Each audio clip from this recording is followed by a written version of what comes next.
তুমি কি কখনো এমন পড়েছো রাতে পড়লে সকালে সব উধাও, নোট খুললেই মনে হয় এইটা তো পড়েছিলাম কিন্তু মনে নেই? তাহলে আজ এই ভিডিওটা শেষ পর্যন্ত দেখলে পড়া ভুলে যাওয়া বন্ধ হবে। কারণ আজ আমি বলবো 5টা সায়েন্টিফিক ট্রিক যেগুলো ফলো করলে পড়া মাথায় বসে যাবে। আসলে সমস্যা পড়াই না, সমস্যা হলো ভুল পদ্ধতিতে পড়া। বই দেখে দেখে পড়া, বারবার হাইলাইট করা, শেষ মুহূর্তে মুখস্থ, এগুলো করলে পড়া মনে থাকে না। চলো এবার আসল পদ্ধতিতে যাই। Trick number 1, active recall method. প্রথম এবং সবচেয়ে পাওয়ারফুল ট্রিক অ্যাক্টিভ রিকল। মানে কি? পড়ার পর বই বন্ধ করো আর নিজেকে প্রশ্ন করো, আমি কি পড়লাম?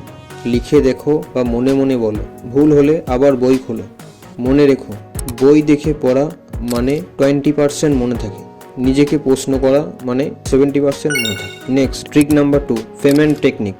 যা পড়েছো কাউকে বোঝাও, বন্ধু না থাকলে দেয়ালকেই বোঝাও বা নিজে জোরে জোরে বলো। যদি সহজ ভাষায় বোঝাতে পারো মানে তুমি সত্যি বুঝেছো। যেখানে আটকে যাবে ওটাই তোমার দুর্বল জায়গা। এরপর trick number 3, short notes plus keyword. বড় নোট নয়, ছোট নোট।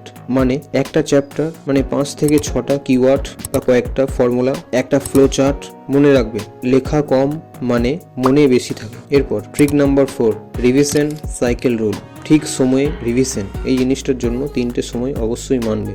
নাকি 1 পড়া 24 ঘন্টার মধ্যে, 2 7 দিনের মধ্যে, 3 21 দিনের মধ্যে। এইভাবে রিভিশন করলে পড়া লং টার্ম মেমোরিতে চলে যায়। এরপর ট্রিক নাম্বার 5, ডিস্ট্রাকশন কন্ট্রোল। 5 নম্বর এবং সবচেয়ে মোবাইল দূরে রাখো। পড়ার সময় ফোন পাশে থাকলে ব্রেন 50% কাজ করে। পোমোডোরো টেকনিক ব্যবহার করো, মানে 25 মিনিট পড়া আর 5 মিনিট ব্রেক। এটাই যে কোনো টপারদের সিক্রেট। মনে রাখবে পড়া মনে রাখা কোনো ট্যালেন্ট নয়, এটা একটা স্কিল। পদ্ধতিটা ঠিক করলে যে কেউ পড়া মনে রাখতে পারে, এমনকি তুমিও। ভিডিওটা যদি উপকারে আসে লাইক করো, কমেন্ট করো, আই উইল রিমেম্বার। আর এমন পড়াশোনার ভিডিও পেতে চ্যানেলটা সাবস্ক্রাইব করতে ভুলো না।